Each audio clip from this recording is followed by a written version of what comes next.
रख हौसला वो मंजर भी आएगा, प्यासे के पास चलकर समंदर भी आएगा। थक हार कर न बैठ ए मंजिल की मुसाफिर, मंजिल भी मिलेगी और मिलने का मज़ा भी आएगा। मेरे मदरसा आधुनिक शिक्षकों को मेरा नमस्कार। मैं पंकज मिश्रा, मदरसा आधुनिक शिक्षक। मैं आप लोगों के सामने एक बार फिर वीडियो संदेश के माध्यम से एक गुहार लगाना चाहता हूं।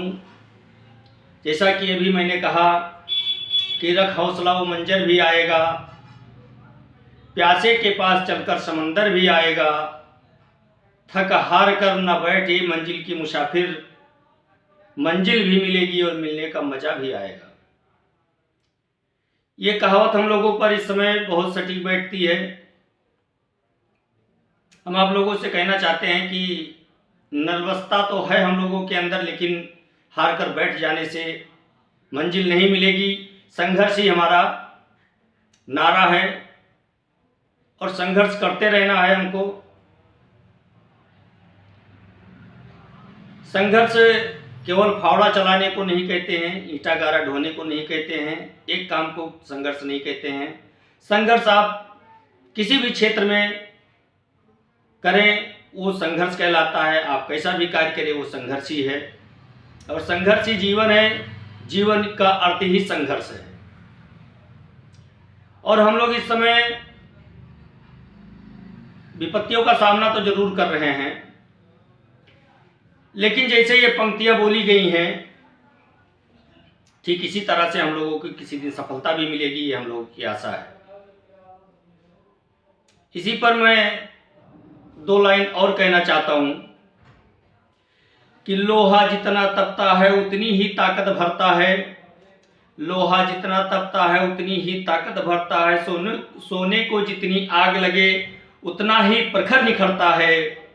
हीरे पर जितनी धार लगे उतना ही खूब चमकता है। मिट्टी का बर्तन जितना पकता उतना खूब खनकता है। सूरज जैसा बनना है तो सूरज जैसा जलना होगा। नदियों सा आदर पाना है तो पर्वत छोड़ निकलना होगा। हम मदरसा आधुनिक शिक्षक हैं, क्यों सोचे राह सरल होगा। कुछ ज्यादा वक्त लगेगा पर संघर्ष हमारा जरूर सफल होगा। हर एक संकट का हल होगा, आज नहीं तो निश्चय कल होगा। इन पंक्तियों के माध्यम से मैं उन मदरसा आधुनिक शिक्षकों को एक संदेश देना चाहता हूं कि नर्वस होकर के अपने घर पे बैठ गए हैं, और कुछ शिक्षक साथी हमारे नर्वस होकर के और ज़्यादा दिल पर इस बात को ले लिए कि हमारी योजना बंद हो गई, हमारी योजना समाप्त हो गई है, अब हम लोगों का जो बकाया है वो भी नहीं मिलेगा और हम लोगों की योजना भी नहीं चलेगी। उसको दिल पर ले लिए और उनका हृदय गति रुक जाने के कारण उनकी मृत्यु हो गई। मैं भगवान से प्रार्थना करता हूं कि भगवान उनकी आत्मा को शांति प्रदान करें, उनकी आत्मा को शांति दें, उनके परिवार को इस दुख की घड़ी में एक साहस दें और सभी चुनौतियों से निपटने का बल प्रदान करें। मैं अपने उन मदरसा आधुनिक शिक्षक भाइयों को यह बताना चाहता हूं कि जो आपके लिए संघर्ष कर रहा है उसका साथ आप देते रहें, क्योंकि एक लोग कुछ नहीं कर सकते हैं, हम लोगों का साथ बहुत ज़रूरी है। अगर हम लोग किसी जो आगे हम लोगों के लिए कार्य कर रहा है उसका साथ नहीं देंगे तो कुछ नहीं हो सकता है। मैं यही बार बार कहता हूँ, इस बार भी मैं कह रहा हूँ कि जो आपके लिए ज़मीनी लड़ाई लड़ रहा हो आप उसका साथ दें, कंधे से कंधा मिला करके उनका बराबर साथ दें। मैं ये नहीं कहता हूँ कि आप हाजी समीउल्लाह साहब का साथ दें या आप सिकंदर बाबा का साथ दें या आप राष्ट्रीय अध्यक्ष श्री एजाज अहमद साहब का साथ दें या किसी का भी साथ दें।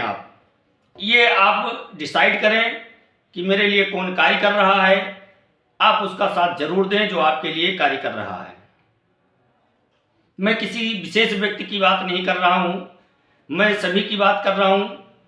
और मेरी इतनी औकात नहीं है कि मैं किसी के ऊपर टीका टिप्पणी कर सकूं। मैं एक निवेदन करना चाहता हूं आप लोगों से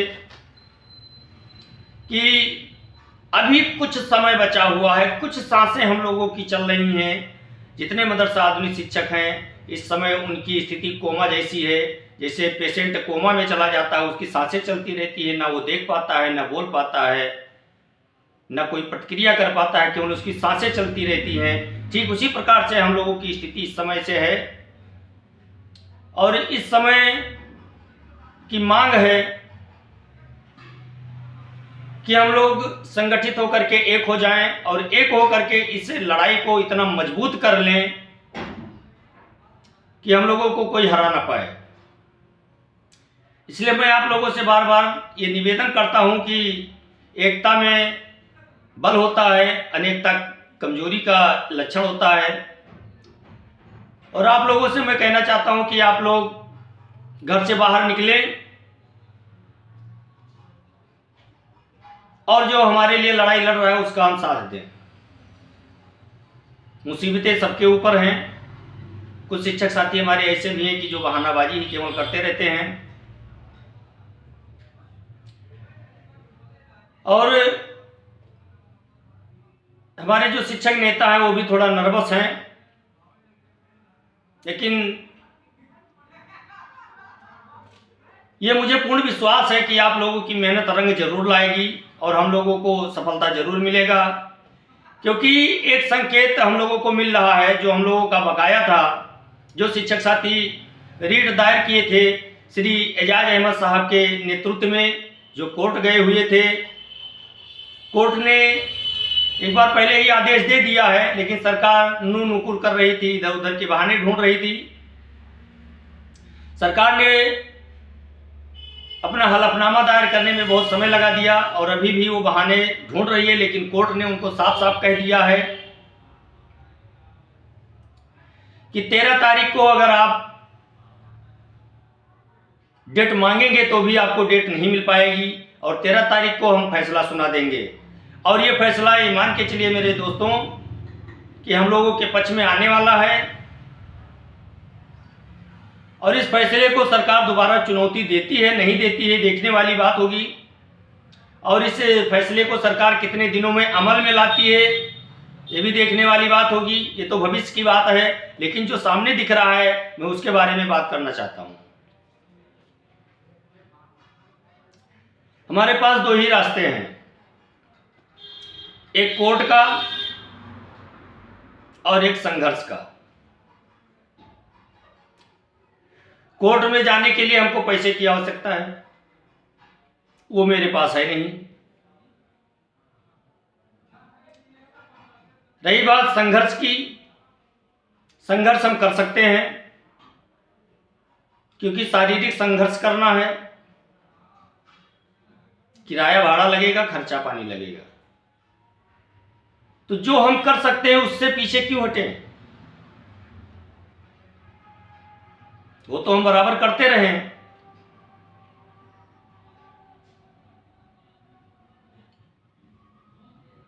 बाकी जो कुछ होगा हम लोगों के हित में ही होगा, ये मुझे मालूम है। मैं आशा रखता हूं, उम्मीद करता हूं कि फैसला हम लोगों के पक्ष में आएगा और इस स्कीम को सरकार चलाएगी। अगर नहीं चलाएगी तो हम लोग सरकार से मांग कर रहे हैं और मांग करेंगे। अभी थोड़ा हम लोग शांतिपूर्वक बैठे हुए हैं, शांति से कार्य कर रहे हैं। हमारे कुछ शिक्षक साथी हैं जो बराबर धरने में आते जाते रहते हैं। हाजी समीउल्लाह साहब हैं, वो भी अपने स्तर से लगे हुए हैं। राष्ट्रीय अध्यक्ष एजाज अहमद साहब हैं, वो भी अपने स्तर से लगे हुए हैं। महाराजगंज के कृष्ण कुमार कनौजिया साहब हैं, वो भी मुख्यमंत्री जी से मिले हुए हैं, वो भी मिले हैं कई बार और उनको आश्वासन भी दिया गया है। और हमारे सिकंदर बाबा जो विगत 18 दिनों से 18 दिसंबर से लखनऊ के इको गार्डन पार्क में इतनी ठंडी में घर से बाहर नहीं निकला जाता है और इतनी ठंडी में वो बेचारे वहां पड़े हुए हैं हम लोगों के हित के लिए। मीडिया से बात करते करते भावुक हो जाते हैं, हम लोगों के लिए आंसू छलकाते हैं, वो भी कोई कार्य कर सकते हैं। क्या जरूरत थी उनको वहां जाने की? लेकिन नहीं, अपने लिए नहीं गए हैं, वो हम शिक्षकों के लिए गए हैं। हम जैसे शिक्षकों के लिए वो वहां गए हैं। हम लोगों की पीड़ा को नहीं सह पा रहे हैं, इसलिए वहां गए हुए हैं। और हम लोग हैं कि हम उनका साथ नहीं दे पा रहे हैं। कम से कम रोज ना जा पाएं, हफ्ते में ना जा पाएं, तो जब बुलाया जाता है 15 दिन में, 10 दिन में जब डेट लगती है संख्या बल की, उस दिन तो हम लोग अवश्य पहुंच सकते हैं। उस दिन तो पहुंचना जरूरी होता है, क्योंकि सरकार को ये लगे कि हम लोग संघर्ष कर रहे हैं।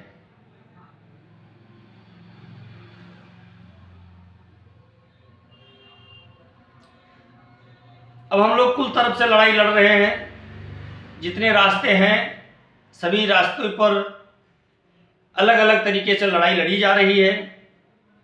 और मैं आप लोगों से एक अपील ये करना चाहता हूं कि आप लोग संयम बनाए रखें, किसी बात को ज़्यादा दिल पर न लें। दिल पर लेने से हम लोगों का ही नुकसान है, हमारे परिवार का नुकसान है। और ये संघर्ष है, संघर्ष करते रहेंगे। संघर्ष करना हमारा कर्तव्य है, और संघर्ष के आगे तो सफलता मिलनी ही मिलनी है, क्योंकि जो संघर्ष करता रहता है उसको सफलता जरूर मिलती है। करत करत ये अभ्यास के जड़मत हो सुजान, रसरी आवत जात के सिर पर परत निशान। इसको तो सभी लोग पढ़े हैं और ये पढ़ा भी रहे हैं बच्चों को, कि रसरी के आने जाने से एक सिलबट्टे पर निशान बन सकता है। तो क्या हम संघर्ष करके अपना मंजिल नहीं हासिल कर सकते हैं? कर सकते हैं। मंजिल भी मिलेगी और मिलने का मजा भी आएगा। लेकिन अगर थक हार कर हम बैठ गए तो कुछ नहीं मिलेगा, न मंजिल मिलेगी, न मिलने का मजा आएगा, बस सजा ही सजा मिलेगी।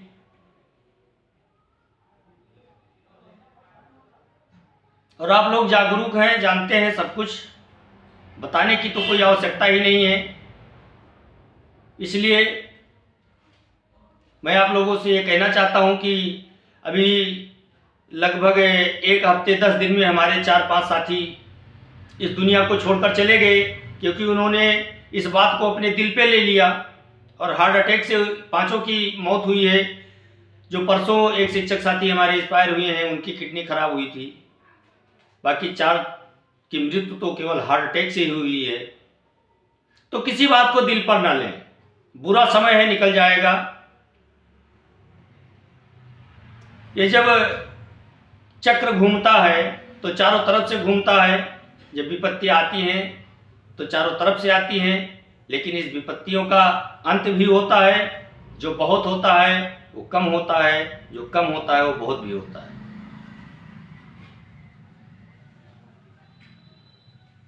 अब हम लोगों को केवल एक कार्य करना है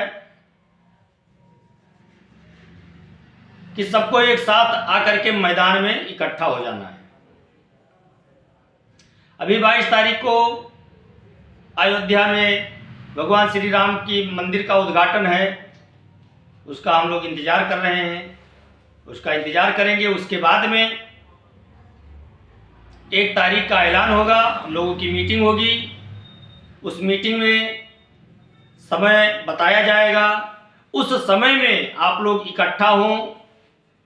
सभी लोगों से मेरा यह अनुरोध है कि सभी लोग एक साथ इकट्ठा हों और इकट्ठा हो करके एक फैसले पर अड़िग हो जाएं कि जब तक काम नहीं तब तक संघर्षों पर विराम नहीं, आश्वासन नहीं, काम चाहिए। क्योंकि आश्वासन हम 6 सालों से लेते चले आ रहे हैं। आश्वासन पे अब कार्य नहीं होगा। आश्वासन से तो हम खूब चले गए हैं। इसलिए हम आप लोगों से कहना चाहते हैं, मेरे भाई, अभी समय थोड़ा सा बचा हुआ है, समझ जाइए। फरवरी में बजट सत्र चालू होने वाला है। अगर उसमें हम लोग बजट नहीं पास करवा पाए तो हम लोगों का कुछ नहीं हो पाएगा।